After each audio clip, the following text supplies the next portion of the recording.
हर रोज़ एक नई फिल्म के बारे में अपडेट करते रहते हैं। हर फिल्म का रिव्यू अच्छा से अच्छा बनाने की कोशिश करते हैं। इस बार फिल्म में SSM-29 का रिव्यू किया जाएगा, जिसको बनाने वाले अपने साउथ के सुपरस्टार महेश बाबू जी। यह उनकी 29वीं फिल्म होगी, जिसमें एस का फुल फॉर्म होगा सुपरस्टार महेश बाबू। उनकी 29 फिल्म होगी। जिसके निर्देशक डायरेक्टर की बात करें तो राजा मौली जी हैं। वही निर्देशक जिन्होंने बाहुबली और RRR जैसी ऐतिहासिक हिट फिल्में दी हैं। फिल्म का अनुमानिक बजट लगाया जाता है लगभग 1000 करोड़ रुपए होगा। यह भारत की अब तक की सबसे महंगी फिल्मों में से एक मानी जा रही। फिल्म की कहानी की बात करें तो इसमें माइथोलॉजी और एडवेंचर पर आधारित बताई जा रही है, जिससे पृष्ठभूमि काशी की है।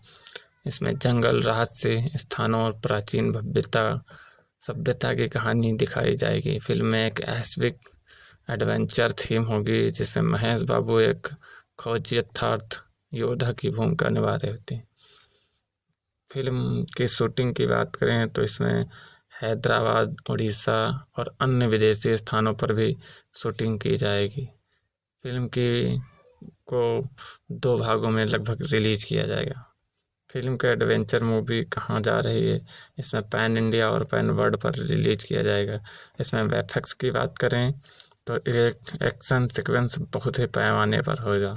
राजा मौली की यह फिल्म इंडियाना जोन्स तथा रामायणिक स्टाइल पर बताई जा रही है। राजा मौली प्लस महेश बाबू की जोड़ी पहली बार साथ आ रही, जो भारी बजट, विदेशी लोकेशनों तथा अंतर्राष्ट्रीय तकनीक के कारण फिल्म पर सबकी नज़र है।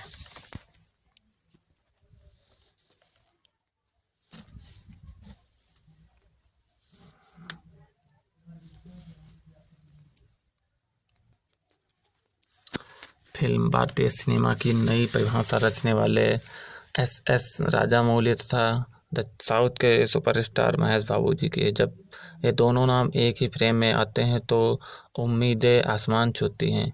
SSM-29 यानी काशी का रक्षक वही सपना है जो सिनेमा की कला के परे एक अनुभव बना देता है। राजा मौली की काल्पनिक शक्ति और महेश बाबू की करिश्माई स्क्रीन प्रेजेंस ने इस फिल्म को भारत का बड़ा सिनेमाई अनुभव बना दिया है। कहानी की बात करें तो काशी की धरती से शुरू होती है, पर इसका विस्तार हिमालय, अरण्य, जंगल और समुद्र की गहराई तक जाता है। एक ऐसी यात्रा है जहां इतिहास, पौराणिक और रहस्य एक साथ सांस लेते हैं। फिल्म की शुरुआत होती है प्राचीन काशी नगरी से, जहां हर गली में भक्ति की गूंज है, परंतु एक भक्त के नीचे एक ऐसा रहस्य दफन है जो अगर प्रकट हो जाए तो मानवता का संतुलन डगमगा सकता है। आर्यन यानी महेश बाबू एक पुरातत्विक विशेषज्ञ हैं जो आधुनिक दुनिया की खोजी और अपनी मां की मृत्यु के बाद अपनी जड़ों की तलाश में निकलता है।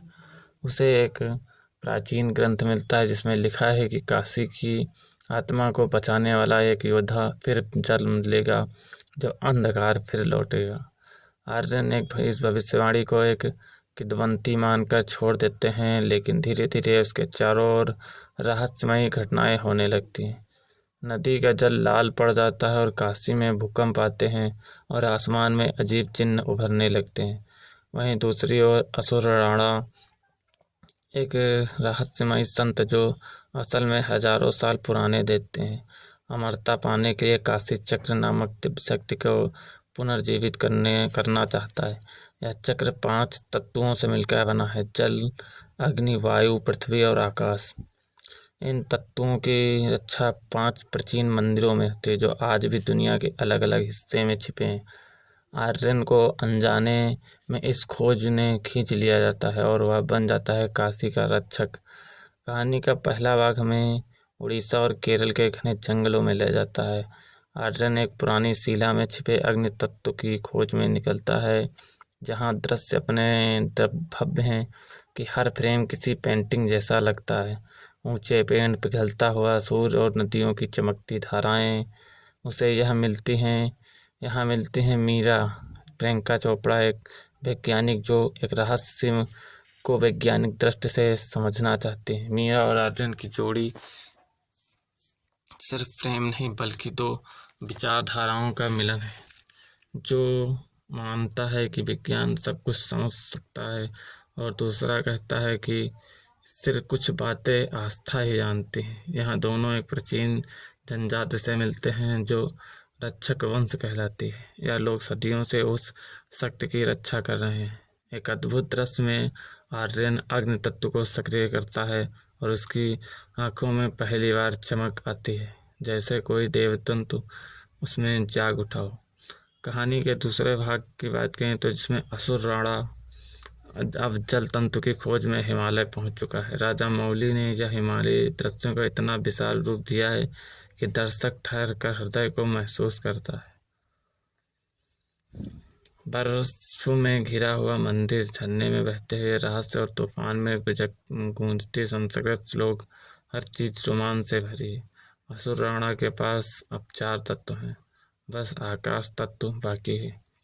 आर्यन जानता है कि अगर असुर राणा 5 तत्व पा गया तो पृथ्वी पर विनाश होगा। अब वह काशी लौटता है जहाँ कहानी अपने चरम सीमा पर पहुँचती है। काशी का युद्ध है। अब काशी अंधकार में डूब चुकी है, गंगा का जल काला हो चुका है और असुर सेना हर जगह और तबाही मचा रही है। आर्यन अब सिर्फ खोज करता नहीं रहा, वह रक्षक है, काशी का देवपुत्र है। फिल्म का सबसे बड़ा एक्शन सीक्वेंस आता है। गंगा किनारे 20 मिनट लंबा युद्ध दृश्य जिसमें आर्यन अग्नि और वायु तत्वों को मिलाकर एक दिव्य शक्ति बनाता है।